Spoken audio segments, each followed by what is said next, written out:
Whenever my husband goes to Jummah and hears a really interesting khutbah, he always shares it with me. And there is this one that has really stuck with me. And it's that apparently, like, a lot of Muslim men are now wanting to marry older women because a lot of the younger Muslim women are asking for insane amounts of money in their dowry, like £200,000, £300,000, £500,000. And the men just don't have this money.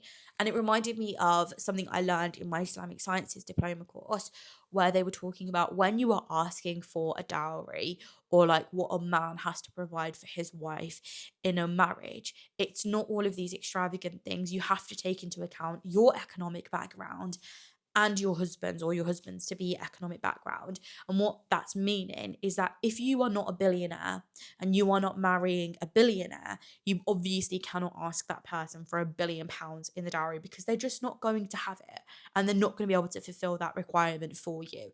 It's the same as if you are not marrying someone in the socioeconomic status who is really rich and has a lot of money, you're not going to be, as a wife, provided with designer clothes, Rolls Royces, 5-star, all inclusive hotels all of the time because they're not going to be able to provide that.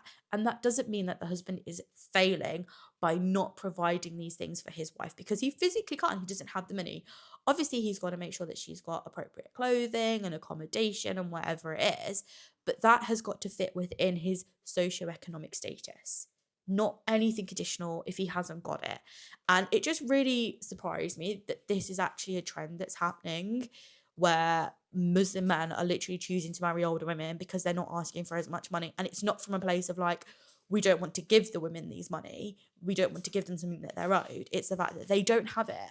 And my husband was saying like that this imam was genuinely sat there like calling out to all of the fathers in the audience attending Jummah that day, saying like, speak to your daughters, have them understand that these men do not have this money, have them understand the differences of the socio-economic backgrounds, and if the person that they're wanting to inshallah marry, they need to understand the financial background they're coming from, and that if they are asking for a substantial amount of money, realistically, is there a potential husband gonna have that? But I found this so interesting and I would love to know your comments. Let me know what you think.